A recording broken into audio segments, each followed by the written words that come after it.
Hello friends, welcome back to spot success.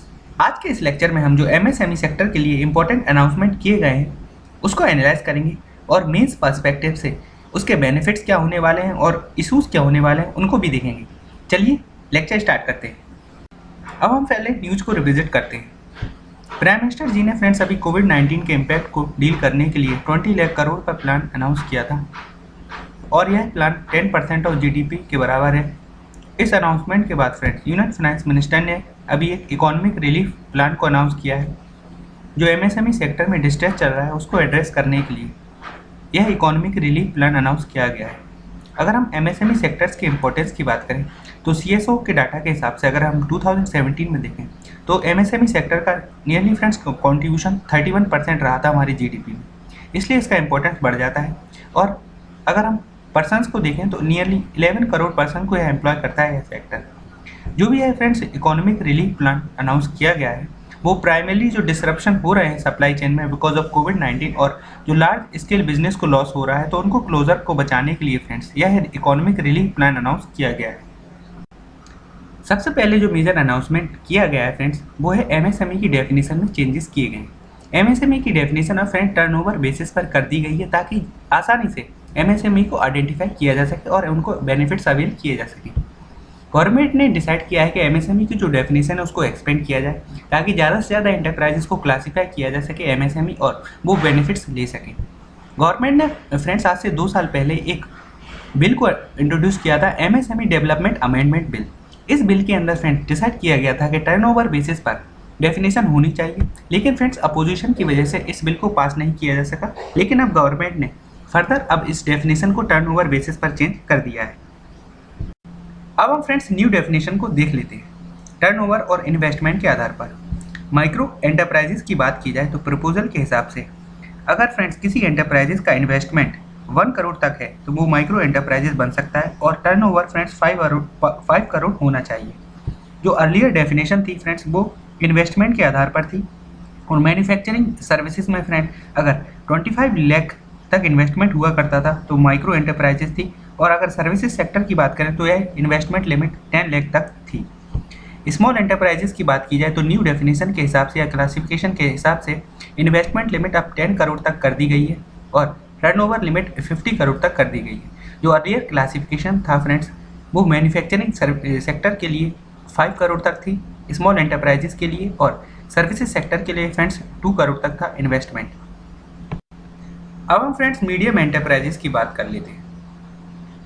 नई definition के हिसाब से फ्रेंड जो मैन्युफैक्चरिंग एंटरप्राइजेस है उसकी इन्वेस्टमेंट लिमिट अब डबल कर दी गई है। पहले 10 करोड़ हुआ करती थी लिमिट, अब इसको बढ़ाकर 20 करोड़ कर दिया गया है। और जो सर्विसेज सेक्टर है फ्रेंड्स सर्विसेज एंटरप्राइजेस है उसके लिए इन्वेस्टमेंट लिमिट 4 टाइम्स कर दी गई है। पहले फ्रेंड्स 5 करोड़ हुआ करती थी, अब 20 करोड़ कर दी गई। लेकिन अगर हम टर्नओवर की बात करें फ्रेंड तो दोनों ही सेक्टर के लिए manufacturing as well as services sector के लिए यह फ्रेंड्स क्राइटेरिया 100 करोड़ तक कर दिया गया है। जो भी हमने फ्रेंड्स न्यू डेफिनेशन को अभी देखा है उसको इस टेबल में समराइज कर दिया गया है। माइक्रो एंटरप्राइजेस की बात करें तो हमने देखा था इन्वेस्टमेंट लिमिट अब 1 करोड़ कर दी गई है और टर्नओवर लिमिट 5 करोड़ कर दी गई है। स्मॉल एंटरप्राइजेस के लिए फ्रेंड्स इन्वेस्टमेंट लिमिट 10 करोड़ है और टर्नओवर लिमिट 50 करोड़ है। मीडियम एंटरप्राइजेस हमने देखा था फ्रेंड्स जो इन्वेस्टमेंट लिमिट है वो डबल कर दी गई थी तो अब 20 करोड़ हो गई है और जो टर्नओवर लिमिट है दोनों ही सेक्टर के लिए services enterprises as well as friend manufacture enterprises उनके लिए जो टर्नओवर लिमिट है वो 100 करोड़ है।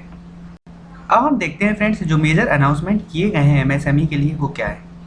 सबसे पहला अनाउंसमेंट किया गया है कि एक फंड ऑफ फंड को बनाया जाएगा जिसका कॉर्पस 10,000 करोड़ होगा और यह फ्रेंड्स नियरली हेल्प करेगा 50,000 करोड़ इक्विटी इन्फ्यूज़ करने के लिए एमएसएमई सेक्टर के लिए।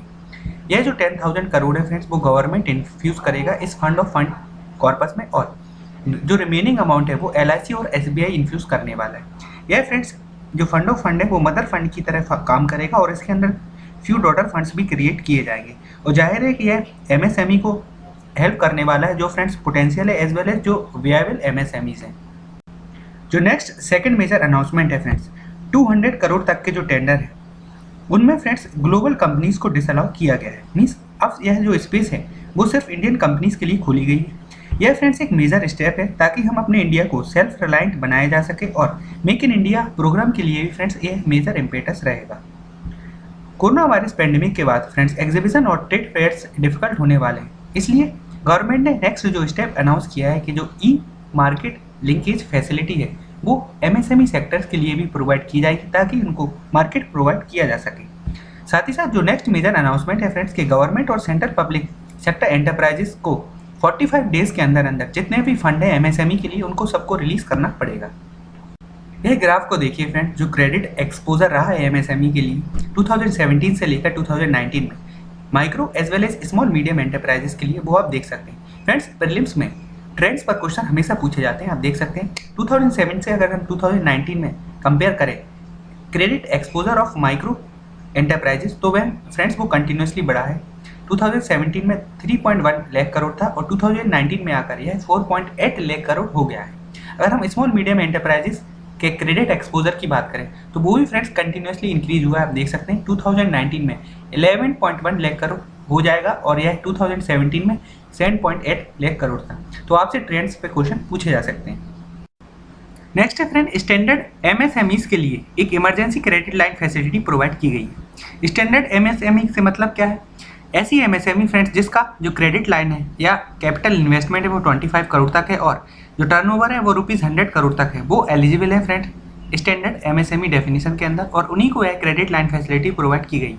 नियरली ऐसी फ्रेंड 45 लाख यूनिट्स है जो इस क्राइटेरिया के अंदर लाई करती है। और सबसे बड़ी बात यह है जो लोन फैसिलिटी प्रोवाइड की गई है फ्रेंड्स, इसमें कोई कोलेटरल या गारंटी फी भी नहीं देनी पड़ेगी एमएसएमई को लोन लेने के लिए। अब हम लोन फैसिलिटी देख लेते हैं। बैंक्स एंड एनबीएफसीज को बोला गया है कि इमरजेंसी क्रेडिट लाइंस एक्सटेंड की जाए एमएसएमई को और यह जो क्वांटम है वो 20% रहने वाला है उनके क्रेडिट का जो फरवरी 2 2020 तक था। तो बैंक्स एंड एनबीएफसी अपने 20% क्रेडिट तक एक्सटेंड करेंगी एमएसएमई को। यह जो लोन पीरियड है फ्रेंड्स वो 4 ईयर तक रहने वाला है और एक ईयर के लिए मॉरिटोरियम भी प्रोवाइड किया गया है प्रिंसिपल पेमेंट पर। इसके साथ ही साथ जो इंटरेस्ट कॉस्ट है फ्रेंड उस पर भी कैपिंग की गई है। जो टोटल कॉर्पस है फ्रेंड वो ₹3 लाख करोड़ का होने वाला है और यह जो स्कीम है वो ओपन रहने वाली है 31 अक्टूबर 2020 तक। तो स्टैंडर्ड एमएसएमई जो आप लिमिट रखी गई है इन्वेस्टमेंट की 25 करोड़ और टर्नओवर की 100 करोड़ तक की जो एमएसएमई है उनको यह 3 लाख करोड़ की फैसिलिटी प्रोवाइड की जा रही है, कोई कोलेटरल भी नहीं देना पड़ेगा।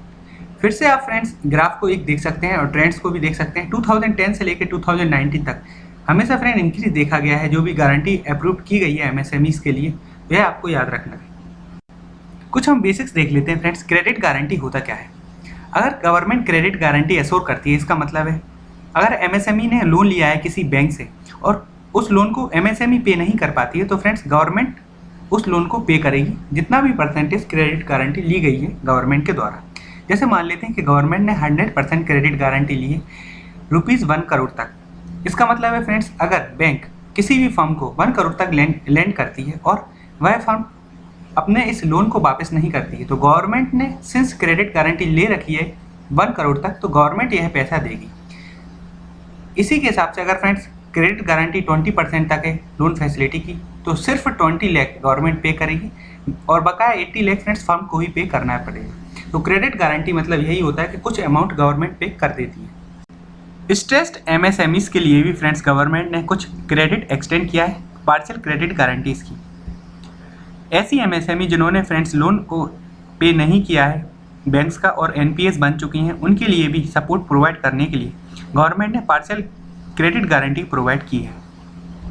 गवर्नमेंट ने nearly 4000 crore rupees funding support provide किया है क्रेडिट गारंटी फंड ट्रस्ट को फॉर एमएसएमई और टोटल फ्रेंड्स ₹20,000 करोड़ एक्सटेंड किए जाएंगे एमएसएमईज के लिए और 2 लाख एंटरप्राइजेस को यह फ़ायदा पहुंचाने वाला है।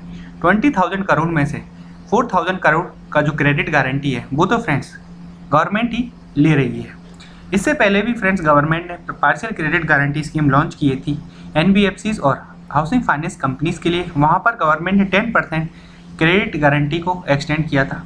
इसके साथ ही साथ अभी आपने देखा होगा बैंकों के पास नियरली जो एक्सेस मनी है उन्होंने आरबीआई के पास पार करके रखा है और 8.5 लाख करोड़ तक आरबीआई के पास अपने इस एक्सेस क्रेडिट को पार किया है। आरबीआई ने फ्रेंड्स इवन दो जो रेपो रेट है उसको कम किया था 3.75%, फिर भी बैंक लोन एक्सटेंड नहीं कर रही है मार्केट में क्योंकि अभी कोविड-19 की वजह से कोई भी जो कंपनीज हैं वो प्रॉफिट नहीं बना रही है। इसी वजह से गवर्नमेंट ने ऐसा इंश्योर किया है कि further bank loan facility extend करें एमएसएमईज को, और क्रेडिट गारंटी गवर्नमेंट ने खुद ले ली है। यह तो हम देख ही चुके हैं फ्रेंड्स कि क्रेडिट गारंटीज की जरूरत क्यों पड़ी, गवर्नमेंट को क्यों ऐसा एक्सटेंड करना पड़ा। आरबीआई और गवर्नमेंट फ्रेंड्स मेजर्स ले ही रही है कि लिक्विडिटी को मार्केट में इन्फ्यूज़ किया जा सके और यह लिक्विडिटी एक्सटेंड की जाए बैंक के पास, ताकि यह ज़्यादा से ज़्यादा मनी एमएसएमईज को एक्सटेंड करें। हमने यह देखा था फ्रेंड्स कि जो बैंक्स हैं वो ज़्यादा लेंडिंग नहीं कर रही हैं और 8.5 लाख करोड़ अब तक पार कर चुकी हैं आरबीआई के पास। आरबीआई ने रेपो रेट को कम किया था फिर भी, और क्योंकि यह फ्रेंड्स एनपीए की सिचुएशन को हैंडल करने के लिए किया जा रहा था बैंकों के द्वारा। इसी और प्रॉब्लम को देखते हुए फ्रेंड्स गवर्नमेंट ने क्रेडिट गारंटीज़ को एक्सटेंड किया है, ताकि यह कॉन्फ्लिक्ट सिचुएशन को मैनेज किया जा सके और जो लैक ऑफ लिक्विडिटी है मार्केट में उसको भी एड्रेस किया जा सके। अब हम देख लेते हैं फ्रेंड जो अनाउंसमेंट किए गए हैं गवर्नमेंट के द्वारा, जो इकोनॉमिक रिलीफ प्लान अनाउंस किया है उसके बेनिफिट्स क्या होने वाले हैं। हमारे मेंस से फ्रेंड्स यहीं से क्वेश्चन पूछे जाएंगे। 3 लाख करोड़ जो क्रेडिट गारंटी है वो फ्रेंड्स हेल्प करने वाली है एमएसएमई को, ताकि वो सैलरीज को पे कर सकें और इस इकोनॉमिक स्लोडाउन में भी ऑपरेटिव बनी रहे। इसके साथ ही साथ जो फ्रेंड्स 3 लाख क्रेडिट गारंटी है वो 45 लाख एमएसएमईज को फ़ायदा पहुंचाने वाली है। फिर भी यह फ्रेंड प्रोपोर्शन देखें हम टोटल एमएसएमईज के नंबर से तो सिर्फ 0.5% ही है, लेकिन फिर भी यह फ्रेंड्स 40% ऑफ ऑल एम्प्लॉयज़ को कवर करेगा 3 लाख करोड़ क्रेडिट गारंटी। जो फ्रेंड्स डेफिनेशन में चेंजेस किए गए हैं उसका क्या इम्पैक्ट होने वाला है वो भी हम देख लेते हैं। सबसे पहले टर्नओवर बेसिस पर जो डेफिनेशन अब की गई है गवर्नमेंट के द्वारा, एमएसएमई को आइडेंटिफाई करने में सहायता करेगा मोर एफिशिएंटली। इसके साथ ही साथ जो सर्विसेज सेक्टर है जैसे हॉस्पिटल, होटल्स, डायग्नोस्टिक सेंटर, वो भी फ्रेंड्स अब एलिजिबल हो सकेंगे एमएसएमई के बेनिफिट्स के लिए, क्योंकि अब जो डेफिनेशन है उसको फर्दर एक्सटेंड कर दिया गया है।